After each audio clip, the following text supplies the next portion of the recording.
Now, students to kindly welcome our dignitaries with their flower bouquets, please.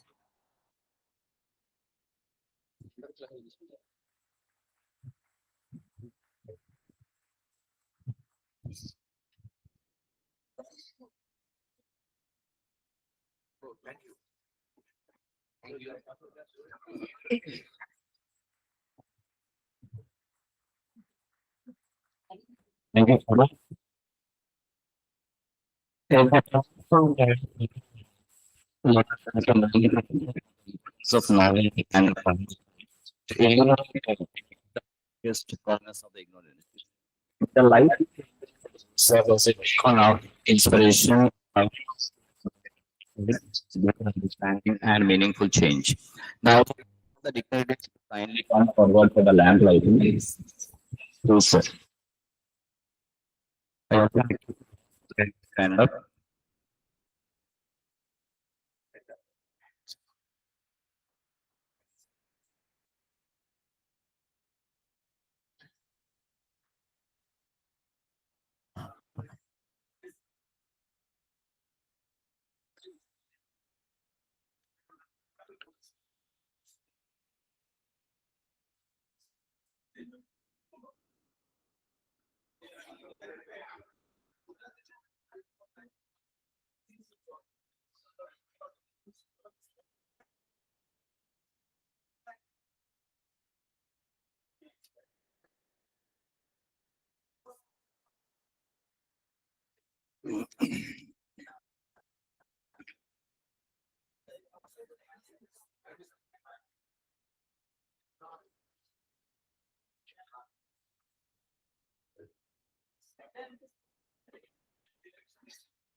Thank you, students. You can sit.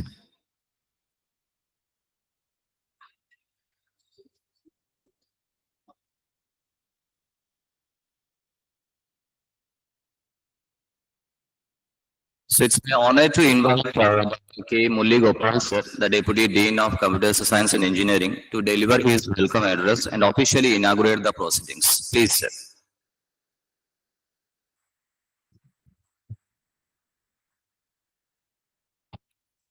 Good morning, present over here. I heartily welcome PS Avaraj from Andhra University, Gopi Kumar B, CEO of Sankhya Technology, Vice Secretary IIT University, Dr. N.L. Sharma sir, Dean School of Technology, A.S. sir, and workshop body, Dr. Gunupur sir. I am privileged to be here the introduction speech on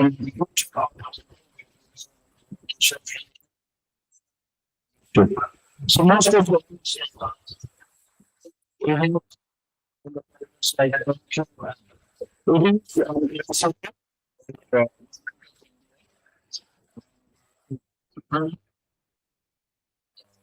through that it started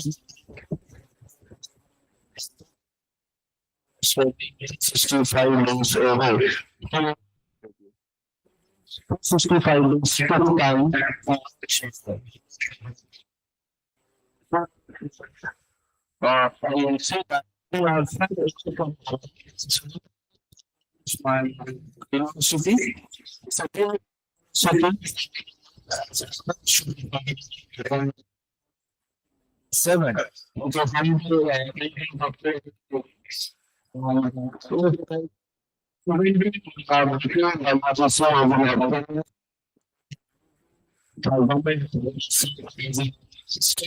University. And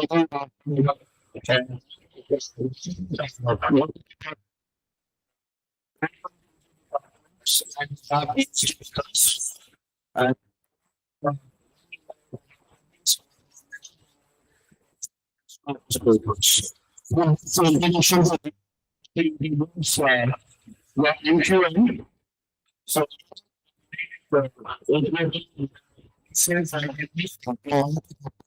on the budget of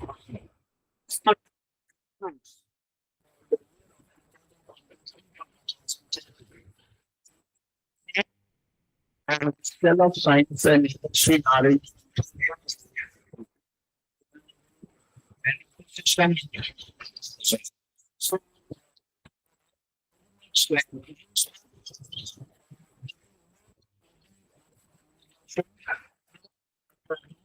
that's the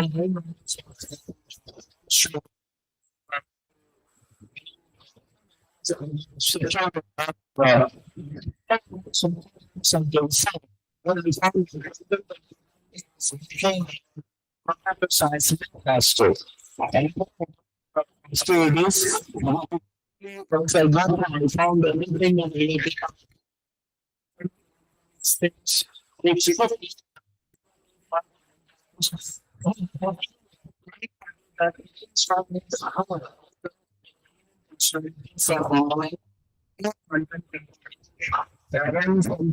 I sailed in another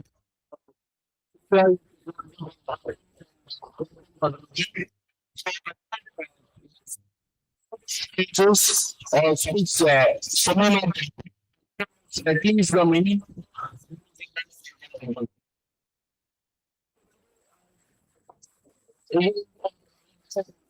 interviews. So, six. Here's a computer science. His research interests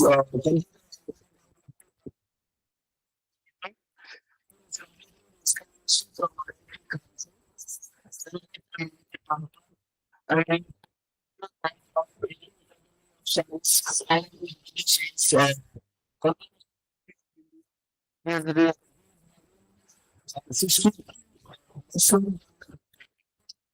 and system and he's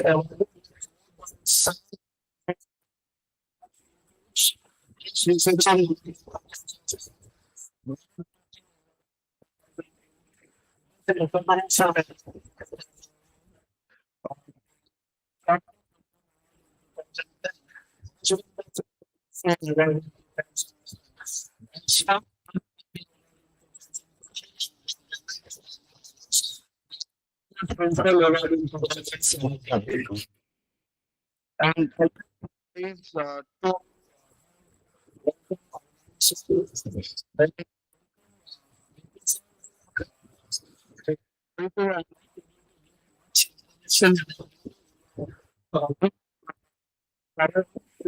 is for that.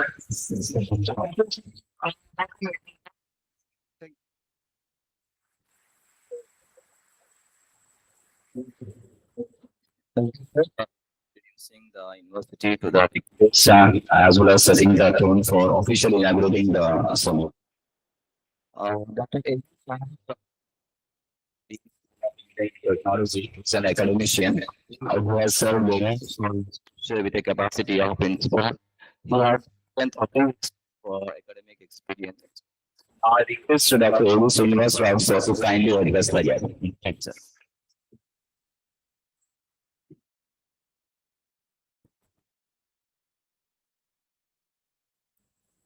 Respected host of today's function, Dr. P. Savatani,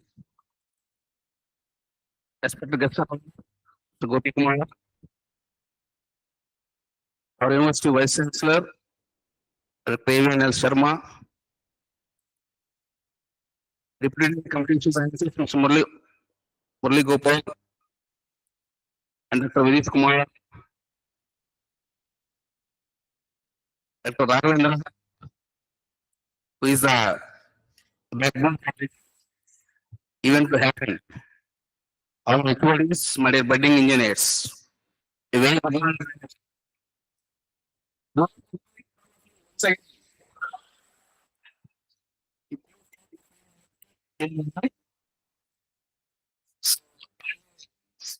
of the concepts shows, he says,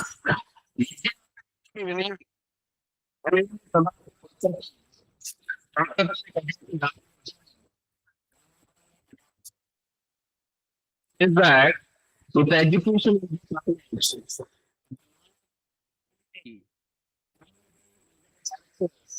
The can is not so this and you have not vital. If a friend and whatever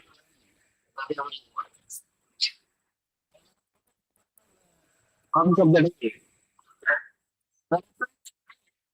and a systematic study of the nature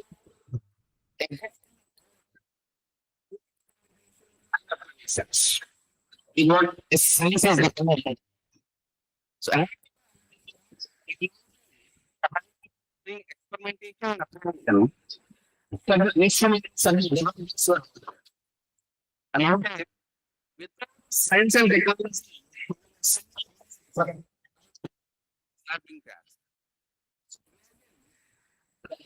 which we are now. Uh-huh.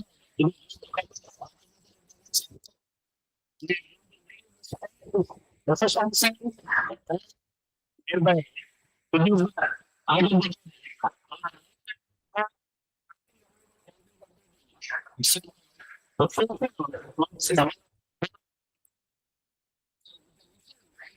established. We also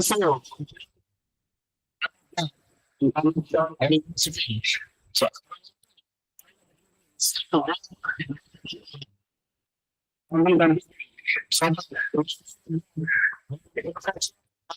that.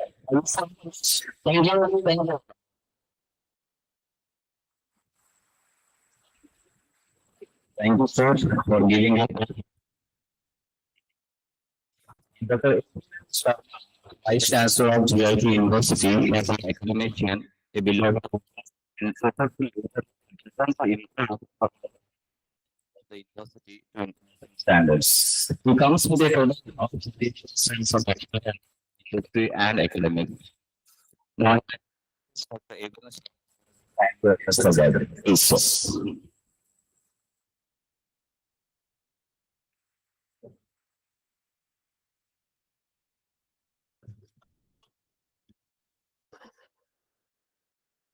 Yeah, thank you, Anil sir.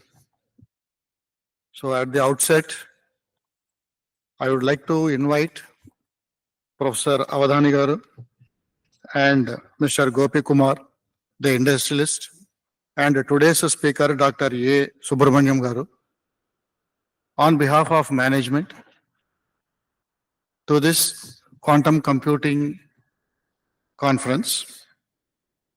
Sir, this is our first baby steps we are taking into quantum computing.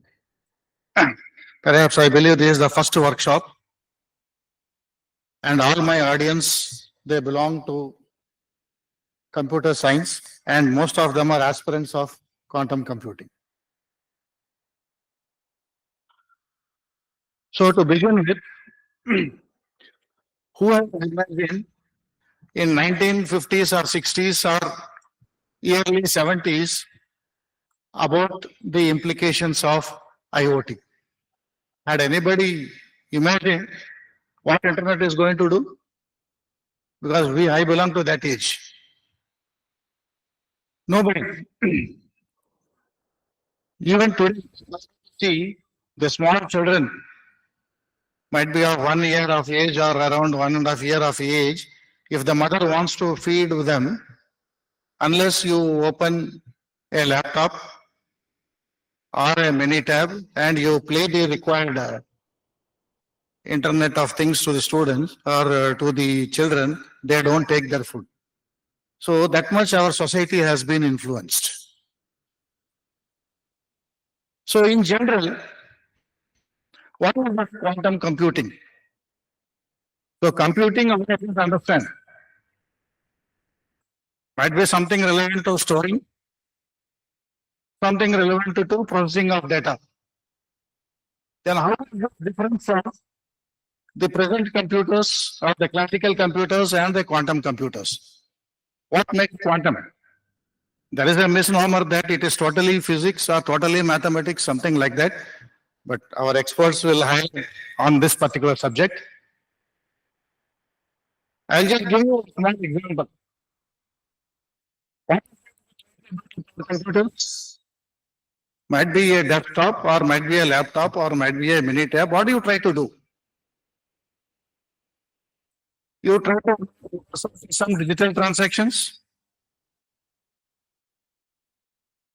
or you try to download some content which is useful for you, or you try to click an on Amazon. And there are some people who try to utilize computers for some research work, some documentation, might be some graphical. So these are the things. What is this Android mobile? Feature brought into Android mobile or not? So that is quantum. If you reduce the size, if you enhance the working features, and if you can it comfortably, that it becomes a quantum. Each without the science of it, I would like to say that the classical computers, they say it operates on bits. I am a mechanical guy. I don't understand much about bits and bytes. I know that 0 is one component and 1 is another component. 0 represents off condition and 1 represents on condition. But in reality, that is happening in this universe, which is absolutely 0, which is absolutely 1. That is how this quantum has come into picture. Suppose if you get hacked, might be it represents 1 condition. Or might be it may represent 0 condition. But how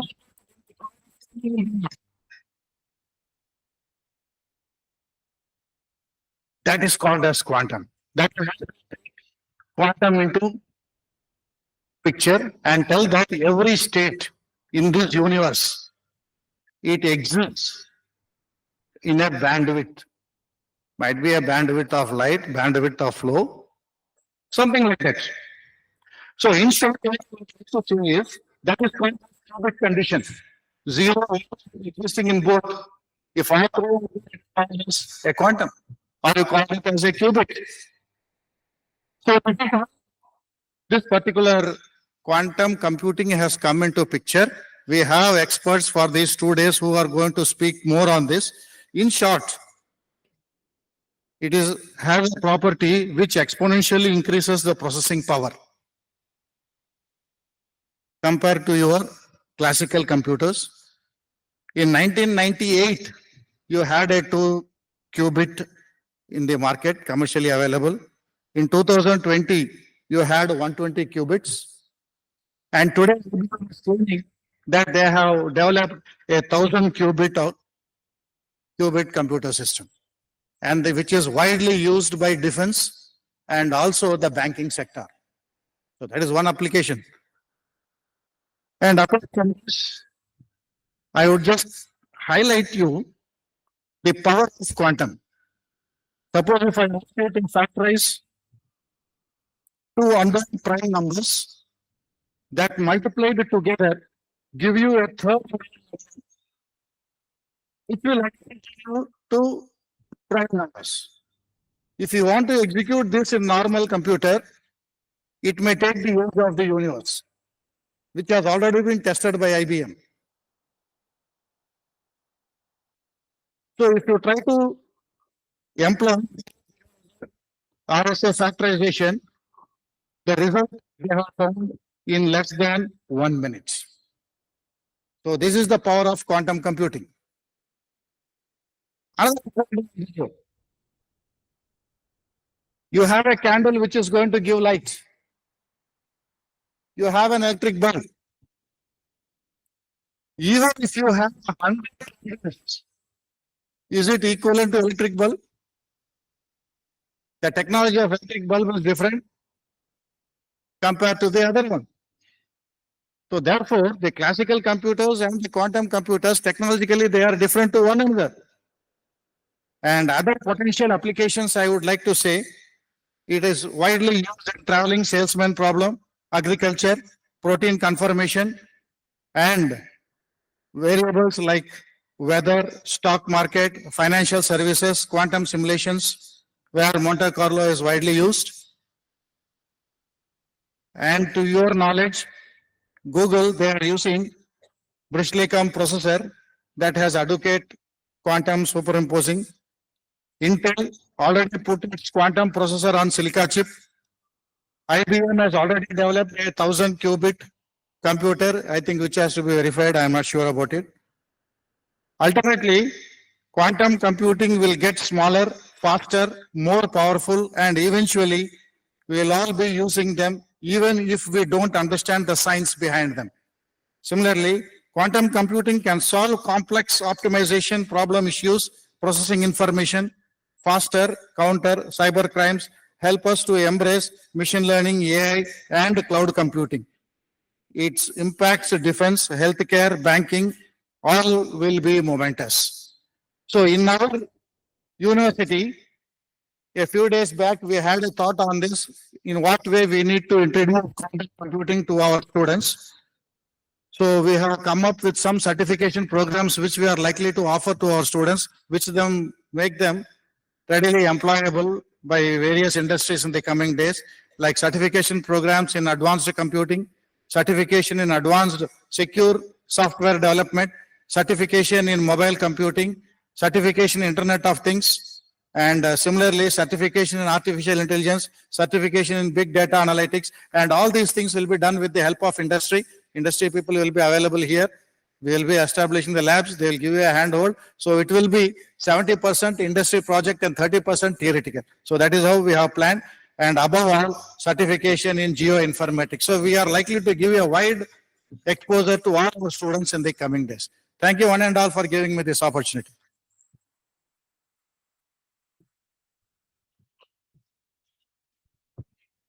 Thank you, sir. The power of quantum computing, as well as how we can start up the same with our students.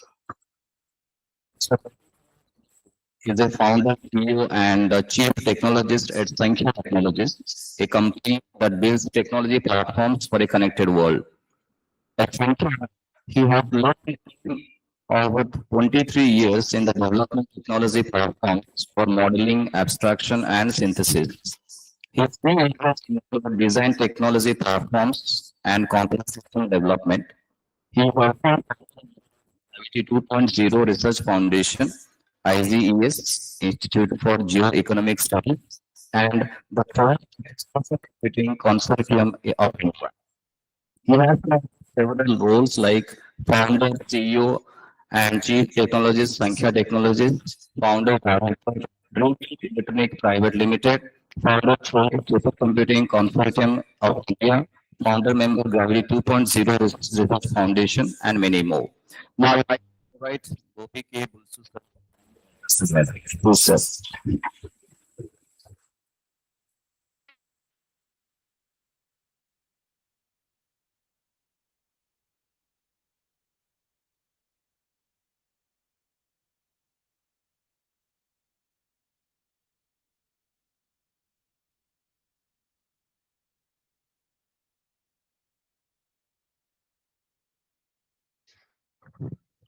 Subhodayam, Namaskaram.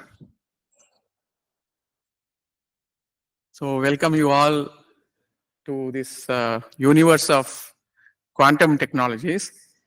I think today will be a very exciting day for all of us. It's one of the first such workshops or conferences that is being held, I think, in this part of India at least. So really look forward to speaking more about quantum technologies and the opportunities for quantum technology R&D when my turn comes. So till then, I think I'll leave it to the other speakers. Thank you.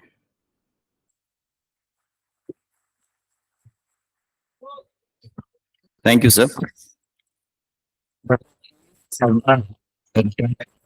Department of Computer Science and Systems Engineering, Andhra University, Vizag. He's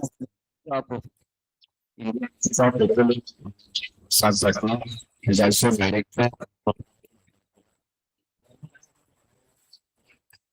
Science and Technology. Professor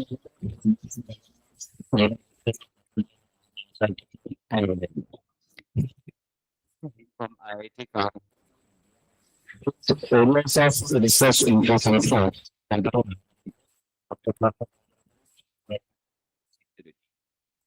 Tyler addressing 6 months of such articles in national and international journals. Like CSI, House, IE, and sites. They have the interesting factors and for the gathering.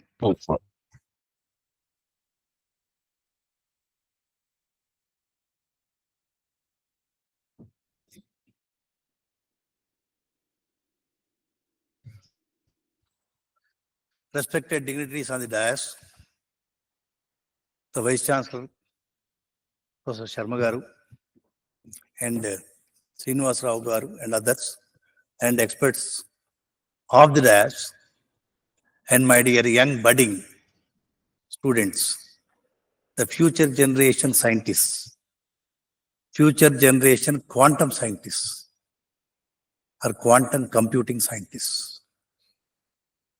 So I'm sure 10 years down the line, the computing, the way we think, the way we look, the way we digest will be totally different. Why I'm saying, see, I have done my MTech in 81 and PhD 85. So then we had in IIT Kanpur a computer which is maybe a classroom size and connected to it is all glass doors and an AC full. I mean, it was 18 degrees centigrade AC and so on, and then things like this. So then we were thinking, okay, computer is for high-end applications, nothing else. But then now everybody, I mean, not you alone, all 140 crore people of India are having computers in hands. Every day, every minute, they have a mobile. That's a computer. So we never expected in 85 that goes like this, the change. I'm sure all of you must have studied Moore's law. Every 18 months, the computation grows up. So where are we heading? As long as when we are getting into this, the problems are getting more and more complex, and then we need to solve, and more power is required, computing power. And the quantum computing is one such area where people seem to think that it could solve some problems. Not necessarily all, but some problem. Obviously, see, if something goes up, something else goes down. So naturally, if we assume that it solves some problems, naturally it throws some problems, or it gives some difficulties as well. When the first railway line from somewhere in Bombay, so started, all the Tangawallas went to British government and said, first railway line, I mean 1853 or sometime. So they went and represented saying that we lose our revenue. Tangawallas, I'm sure you understand that, the horse pullers. So they said that, sir, if you are introducing trains, then we don't have any livelihood. We will lose our livelihood. You are doing a mistake to our community. Imagine a situation if they are not there. If trains were not there, where would have been now? Similarly, when the first computers in railways were introduced in Calcutta, 19 computers were introduced, and then all the people went on strike saying that you are taking away our livelihood. Maybe you will remove our jobs. Then somehow they were convinced and so on. Now imagine a situation, if the computers were not introduced at that time, then what would have happened? We would have lost. We would have been like maybe some Myanmar or maybe some other country where nobody wants us to be there, with a huge population, and it will be a very big burden on the total society. And that apart, everybody would be cursing us because being a heavy populated country with no resources, no knowledge, no skilled manpower. How is it? So whenever a technological revolution or whenever a revolution happens, we must be able to pick it up. We must be able to pick it up and then be in the competition along with others in the globe. Otherwise, we are the losers. Imagine if you are not talking about in 2000, for example, 90s, during 90s, when we have not taken a leap, thanks to the people at that time, maybe the prime ministers at that time, I don't name who are all this. They've taken a good decision to introduce IT at every stage. IT, in terms of Vajpayee ji, IT, what is IT? What is IT? No. India's talent. You are the people. You are IT. It is India's talent. India's today, those who are sitting in the, Gopakumar and all, India's today, they are the technologists now. IT means no more information technology. It is India's talent. That is you. That is next generation. And this generation is India's today. And obviously, you are all India's tomorrow. IT has a new definition now. It is no more information technology. Information and technology, they are gone now. It is much more than that. So we are thinking about a talent hunt. It is not that, see, earlier, wars are fought between countries with physical strength. For example, Rana Pratap Singh, 7 feet tall, 7 footer. See. So how much energy you have, how physically strong. It's no more physics. Physical strength. It is ultimately physics anyway. So it is where how intelligent you are. Now the wars are going on. Israel and what else? Iran? Oh, you have come to Iran. Israel and Hamas originally. And you have Ukraine and Russia. And future wars are fought only in the space, no more ground. So technology is such that, see, for example, Israel has a technology, they have a system where they have something like a net. Whole country has a net, electronic net. So nobody can enter. It's like a physical net. So technologies are changing. Now, quantum computing is one such area where it gives next dimension computing. It is not just traditional digital computer. So when I told you, during 80s, 85, around that, we were very happy we were using COBOL program for writing any business application. Then suddenly DBase 2 came. DBase 2. There is a database package. We were so surprised that, because to write a program in COBOL, it takes 5,000 lines. This would take only less than 200 lines. We thought, beautiful. But then we found out the limitations of it, maybe in 1 or 2 years. Then DBase 2 plus 3 plus something like that. Then Oracle. Then something else. It's going on. The computation power is increasing. At the same time, the requirements are also increasing. And obviously, things are moving in another direction. Now, the requirements have come to such a stage where the techniques, so-called techniques, are no more leading to the solutions. So we require much more. For example, human body. Human body is a computer. Obviously, it is a machine. Human body is a machine. And also, you have flow, information passage, information flow, information retrieval, data analytics, data mining, networks, everything is there. Whatever you study, ultimately, the basic difference between a machine and this machine and the other mechanical or otherwise machine is, what is that?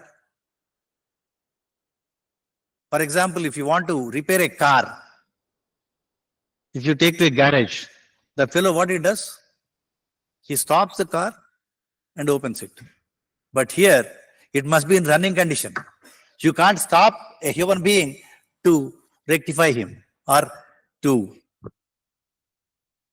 supposing there is a disease, there is a heart attack. Then suppose, okay, we'll stop the heart and then we'll repair it and start it back. No way. So while in running condition, you have to check the machine or you have to repair the machine. That is the only difference. The only difference is small, but the point is that makes a big difference. For example, there are only 4 nucleotides, A, T, G, C. I tell you, 4. God is a great engineer. 4 nucleotides, A, T, G, C. And 40 or 23 pairs of chromosomes, which ultimately make human beings. And remember, the difference between an animal and a human being is only 2.5%. So 97.5% we are all animals. Only 2.5% makes the difference.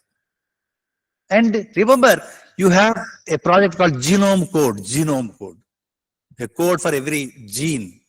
So it requires lot of high-end computing.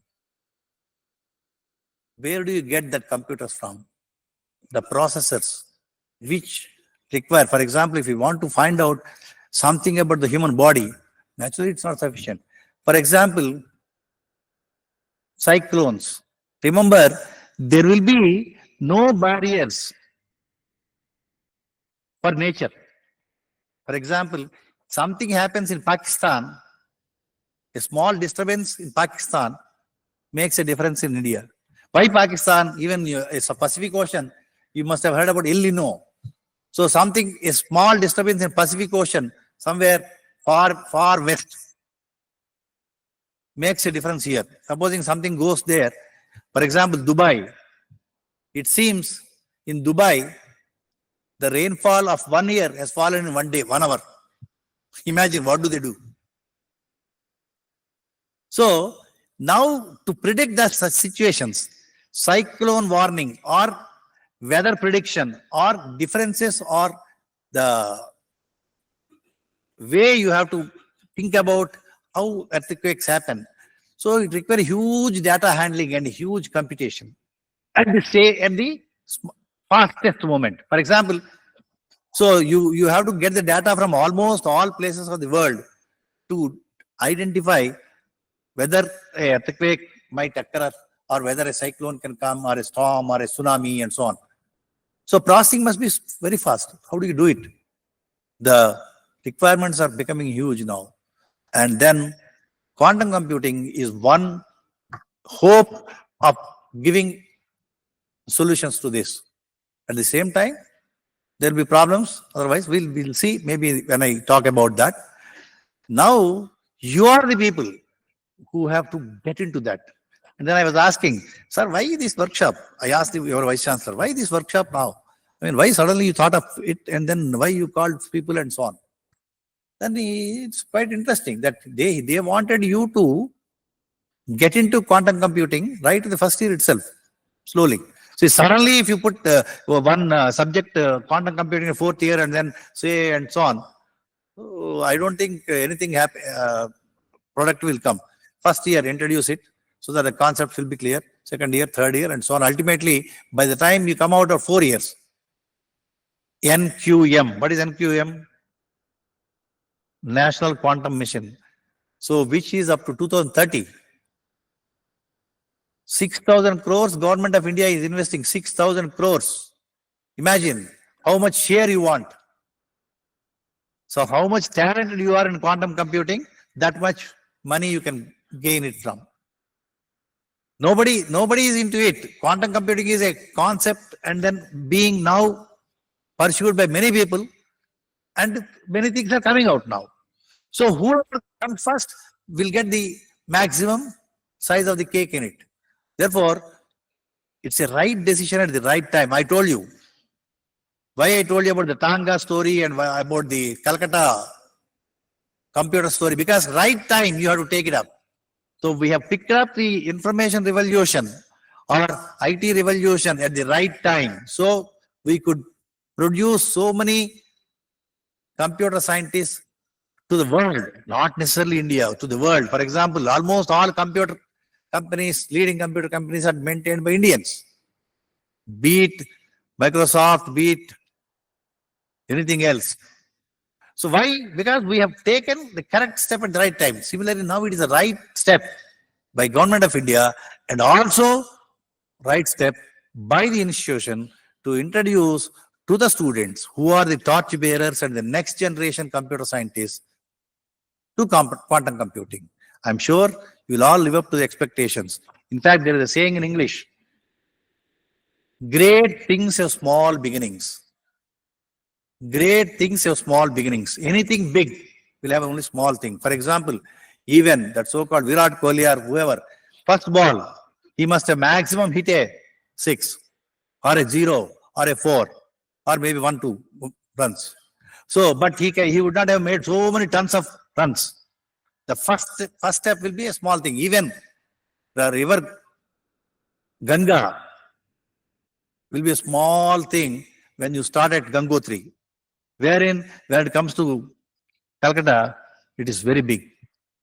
So what I'm trying to say is, so this great thing of starting this workshop today, small thing, this is a small beginning, I'm sure will bring up the talent in you, that IT, India's talent, and bring laurels to the country and also to the institution, to yourself, to your family, to all of us, make all of us proud. Thank you all.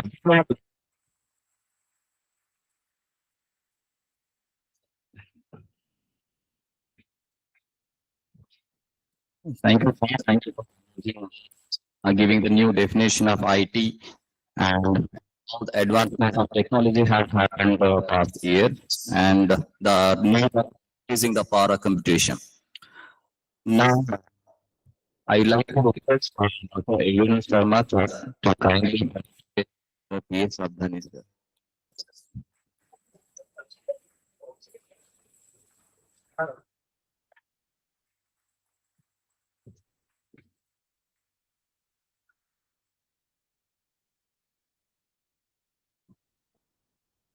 Sir, request everyone to join, please.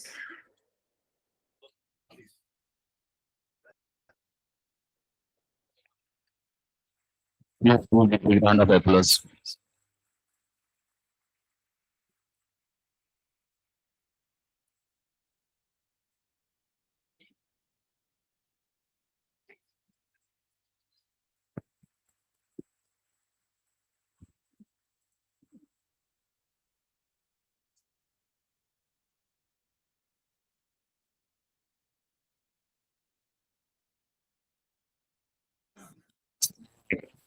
Dr. A.V. Sinha, kindly follow Dr. Gopi Kumar Tulsu, sir. Please, sir.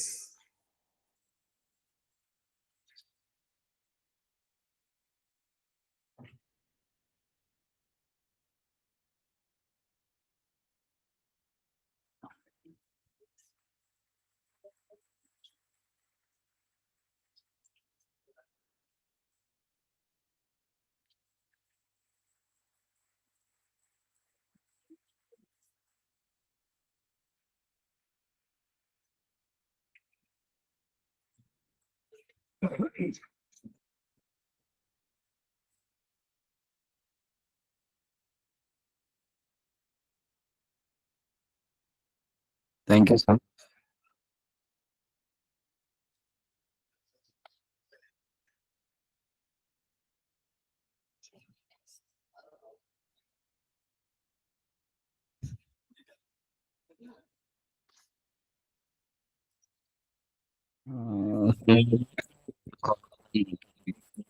The workshop to give vote of thanks. Please, sir.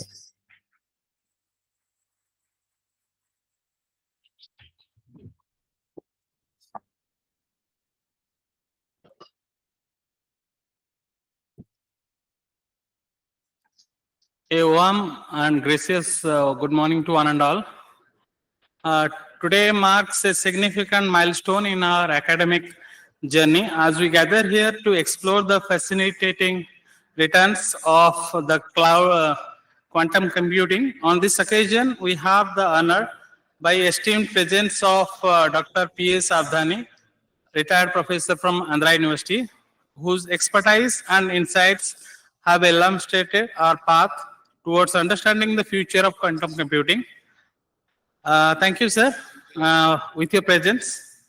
In addition to our esteemed chief guest, I would also like extend our heartfelt thanks to Mr. Gopi Kumar Bulsu, Sankhya Take Care, whose support and encouragement also plays a vital role in giving us knowledge on quantum computing. And along with that, we have our students who are here for gathering knowledge on the future of quantum computing and what are the applications that we are going to learn from our experts. And thank you all. Thank you for being here.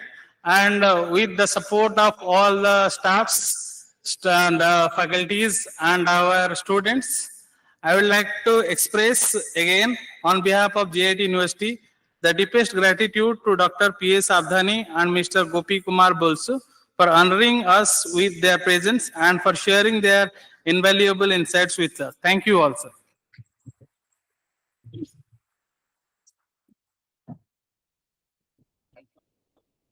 Now I request all the dignitaries please come up to the dais. Laptop.